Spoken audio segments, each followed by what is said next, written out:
Canal Abelhas Biomacatinga, sou Gilvan, sou biólogo, sou mestre em ciência animal, sou criador de abelhas e também tenho um certo apreço e empatia pelo meio ambiente como um todo. O Jornal da ABC, nesse quadro, o quadro que eu tenho, não é para ser jornalista, eu não sou jornalista, não fiz comunicação, não fiz curso superior de comunicação. Admiro muito a comunicação, principalmente aqueles que prisma e preza os fatos, que difundem o conhecimento, que difundem as notícias, mas não que especula, que mente, porque tem muita coisa também, inclusive na internet. Inclusive, importante salientar que a imprensa, de modo geral, tanto todos os meios de comunicação, seja jornais escritos, falados, etc., rádio, a AM/FM, entre outros, blog, outras coisas, que no passado não existia dessa maneira, estão tudo na internet. Então o mundo é um mundo muito amplo. Veja bem, eu fiz um vídeo agora recentemente, Juazeiros do Juazeiro. Parece meio redundância. Não, o título tem a ver, porque eu não trato nenhum momento do vídeo, mas eu gosto de fazer esses títulos à vez, tutoriais, do tema que eu falei. Na verdade, eu estava no Colégio Estadual Rui Barbosa e teve um juazeiro lá que eu cheguei lá em 2015, 2016. Foi uma discussão para tirar os juazeiros, tinha muitos bichos, estava muito feio. Eu digo, não, procura alguém, se for o caso eu até pago. Aí conseguimos um cara de motosserra, eu não paguei, obviamente, cortou muitos galhos secos, mas aquele juazeiro, que é um símbolo vamos pensar, do sertão, do semiárido, ele está dentro da escola, que foi a maior escola do interior baiano, que está reformada, Colégio Estadual Rui Barbosa, na verdade atualmente chamado Complexo Integrado de Educação Básica Rui Barbosa. Mudou a nomenclatura, vamos pensar o nome da escola em si. E o fato é que nasceram muitas plantas, inclusive eu já peguei 3 mudas, que eu tenho um destino para ela, e eu tenho até um trabalho. Mas o fato é que ali está cheio de plantas invasoras. Não gosto do termo invasor. É invasor, quer dizer, o organismo não tem culpa de nada, quem tem é o ser humano. Mas vou pensar, foram os europeus, sim, foram os europeus que trouxeram para espalhar pelo mundo afora. Só europeu não. Asiático, africano em menor quantidade. Vou pegar como exemplo, vocês talvez não saibam, melão de São Caetano, assim que é tratado, e babosa, não vou aqui falar nome científico de nada. Nesse momento eu quero falar só nomes populares. Se tiver mais curiosidade, depois pode perguntar, que eu sei o nome científico de todos eles. Mas eles foram trazidos com os africanos. Eles conseguiram pegar sementes, fruto, alguma coisa, uma muda, no caso da babosa, melão São Caetano, certamente faz as sementes. E trouxeram, que eles não sabiam, estavam sendo, na verdade, raptados, tratados dessa maneira pelos europeus, inclusive tratando que não era gente, podia ser tratado como um animal qualquer, um burro, um jumento, um cachorro. É assim. Isso era o europeu desde quando eles chegaram na África, eu acho que até mais antes, que era assim. Inclusive na época predominava a Igreja Católica e tinha um aval da Igreja Católica. Não estou aqui demonizando quem quer que seja, mas é fato. Eles não eram tratados, não eram vistos como seres humanos. Os indígenas, quando eles chegaram aqui, os europeus viram da mesma maneira. Então, esse é o problema. Eles trouxeram outras plantas? Trouxeram outras coisas? Trouxeram. Esse processo é invasor? É. A questão, eu vou tratar porque está tratado dentro da ciência, não tem nada de errado falar dessa maneira.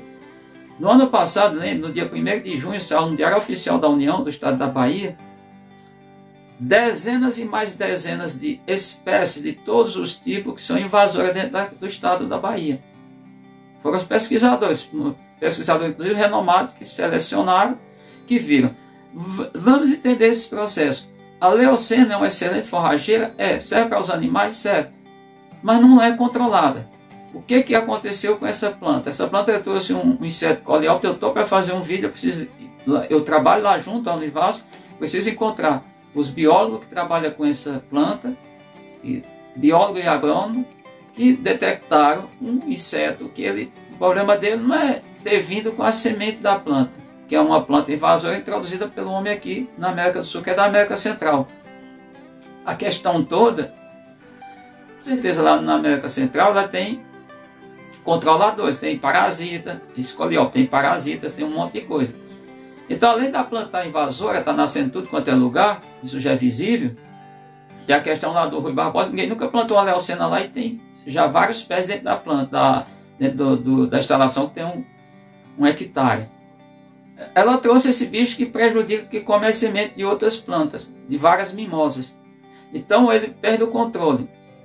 O caso do indiano, mentira de quem falar, porque também é falta de conhecimento, não sabe de nada, não sabe, tá igual processo na gíria popular. Maria vai com as outras, né, na sabedoria popular, é dessa maneira.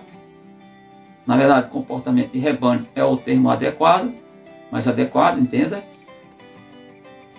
O indiano ele não tem substância que mata inseto.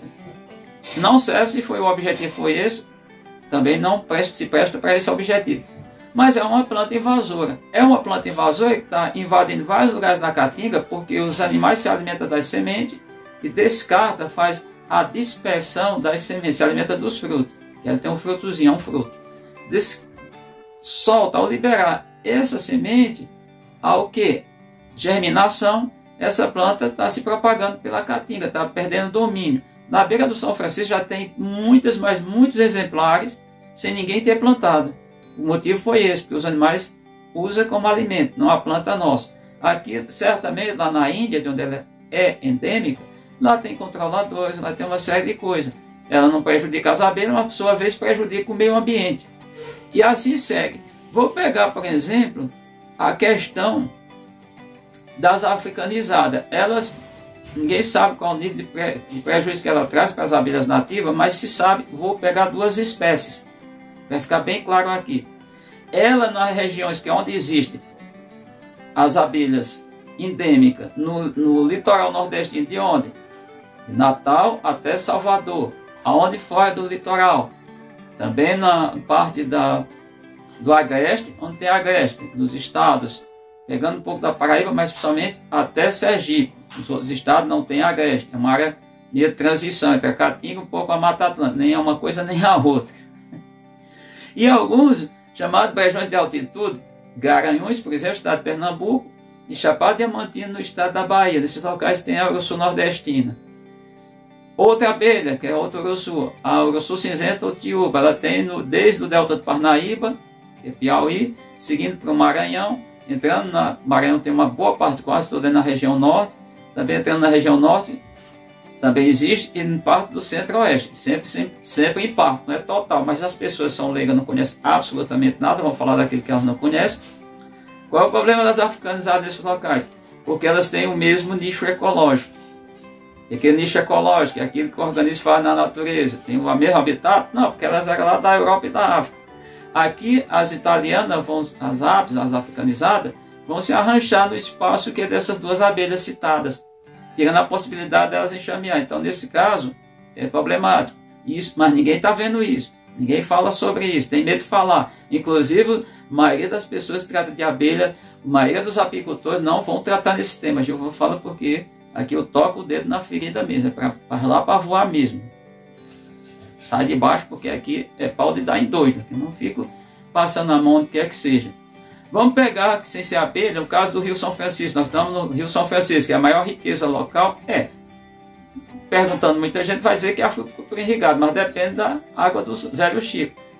O Velho Chico está cheio de tilápia, que é da África, africana e tailandesa, são as duas espécies. Está cheio de tambaqui, que é da Amazônia, carpa, que é lá da Ásia, acredito da China e outros países. Cheio de tucunaré, que é da Amazônia. Que mais que a gente... piranha do Pantanal. Até piranha os caras são tão... Mas fizeram tanto que trouxeram piranha. Tem uma planta invasora. O Rio São Francisco tem identificado por biólogo. Eu conheço uma bióloga que fez isso. Umas 20, parece que é 20, 19, 20 espécies. Ela identificou de plantas aquáticas no Rio São Francisco, do Rio São Francisco. Qual a extensão? Não questionei. Ela só falou para mim, mostrou. Tem um material bem interessante, tudo sobre essa questão botânica aquática. Tratar dessa maneira, nunca vi nesse conceito. Então, novas palavras. Fato é que ela identificou as plantas, essas plantas estão sendo prejudicadas por uma baronesa que foi introduzida. Foi acidental? Não interessa. Então, aí vamos pensar na questão dessas plantas, que eu não lembro o nome que ela falou, tudo prejudicado. Esses peixes que tem no São Francisco, tem a piranha do São Francisco, tá, gente? Tem piranha do São Francisco, traíra, porque aí são peixes predadores, principalmente piscíferos, se alimentam de outros peixes, estão sendo prejudicados. Vamos imaginar, por exemplo, outros peixes. Tem o dourado São Franciscano, que ele só tem no São Francisco. O surubim não existe, é um tipo de bagre, mas ele não existe em outro lugar do planeta, a não ser introduzido, é endêmico da bacia do São Francisco. Curimatã, que tem até em outras bacias, outros rios, mas tem vários peixes que são endêmicos, só existem no Rio São Francisco. E esses peixes estão sofrendo por conta da introdução de espécies exóticas. Inclusive, saiu recentemente um livro de uma professora do IF Sertão, Instituto Federal do Sertão aqui de Petrolina, livro para crianças sobre a ictiofauna do São Francisco, ou seja, sobre os peixes do Rio São Francisco. É interessante, só que ela fala de peixe, fala também dessas espécies de peixe exótica, e até onde eu tomei conhecimento, que eu não li o livro, não tive acesso, é que ela não trata do perigo, ela não alerta. Se é um livro destinado às crianças, e tem o foco, o público juvenil, era bem interessante que falasse o perigo que isso representa para a ictiofauna. Então, em resumo, para ser bem sintético, que foi o que eu fiz, toda vez que você tira um organismo de um local e introduz em outro, pode acontecer várias coisas. Ele levar várias doenças junto com ele, que no local dele ele convive, mas para as outras espécies onde ele é introduzido pode ser problemático. Ele competir com essas outras espécies, tomar o espaço, porque ele não tem mais controladores, não tem parasitas, não tem predadores, não tem uma série de outros organismos que faziam a questão das relações ecológicas, seu controle. E outro, ele destruir espécies locais. Isso existe? Existe. Já existem observações a respeito de espécies que acabaram com a espécie. Vou pegar aqui, não sei qual é a origem de fato, o algodão. O algodão foi introduzido um bicho, eu acho que é coleóptero, chamado de inseto do algodão, besouro do algodão, várias denominações. Tem outras também, tem até outras que é mais usuais. Mas é o bicho do algodão e tudo. Esse bicho, ele prejudicou demais os agricultores, os semiáridos, porque do algodão é retirado uma fibra que serve para fazer muitas coisas, e foi prejudicado a produção de fibra de algodão, justamente. Tinha outro nome, o nome mais usava aqui na Caatinga era bicudo, que tinha uma estrutura prolongada. Mas o bicho destruiu, porque ele se instalava, no caso, comia o fruto do algodão, prejudicava, não tinha mais produção da fibra, do que é interessante para a indústria têxtil. Então, isso são exemplos, tem outros exemplos que vocês forem buscar. Eu quero alertar que quando eu falo, eu vou buscar previamente informações, e dizendo que esse processo, mas agora não. Se houvesse controle rígido, era uma coisa, mas não tem. Isso tudo foi ações do homem. Existe um engano enorme, que determinadas plantas da caatinga não se propagam rápido. Eu tenho um exemplo contrário porque eu conheço. Embuzeiro, angico, aroeira, braúna. Essas plantas têm uma excelente germinação, entre outras. Estou citando o nome plantas da caatinga. Ela germina muito, tem grande produção de sementes, frutos, sementes. A questão é que existe a herbivoria, que é uma predação de planta herbívora. Quer dizer planta, mas herbivoria é a prática de vários animais. Animais foram traduzidos aqui como gado, bovino, caprino e ovino. Esses animais predam todas as plantas que estão nascendo. Logo, fica difícil de haver renovação. Vamos imaginar que a vida de uma planta dessas citadas, seja o seu ciclo de vida completo, seja de 100, 150 anos. Mas se aqui já tem bicho introduzido há mais tempo do que isso, se esses bichos foram introduzidos há mais tempo do que isso na caatinga, as plantas que podiam ter nascido há 150, 200 anos atrás, poderia estar no seu final de ciclo, mas ter deixado descendência, já foram destruídas porque os bichos fizeram a predação. Então é a planta nascendo e ele comendo. Diferentemente do que tem sido até escrito, divulgado em alguns documentos, parece livro. Essas plantas germinam muito, produzem muito, isso é fato. Germinam muito, tem germinação fácil. Agora, sua vez, elas são predadas com esses animais, principalmente esses animais. Ah, mas os animais da Caatinga estão aqui. Tinha um animalzinho, um ou outro, ele não ia prejudicar. Prejudicou quando introduzir os animais. Ah, mas vai acabar. Não, não é para acabar o animal, é para ter áreas de preservada. Isso aí caberia a sociedade como um todo. Não adianta ficar só apontando para esse ou para aquele, que fosse intocável, que não entrasse bicho ali, e ter as áreas de pastagem para esses animais. Aquela área já seria, todo mundo sabe que mais cedo ou mais tarde ela ia entrar vamos imaginar, em situação de estresse, ia desaparecer a maioria das espécies de plantas, porque esses bichos iam predar. Deixava os animais cercados em áreas de cercamento, nesses locais, e os locais deixaria para preservação, para não acabar. Mas isso existe? Não, isso é fato. Tem que deixar bem claro para você.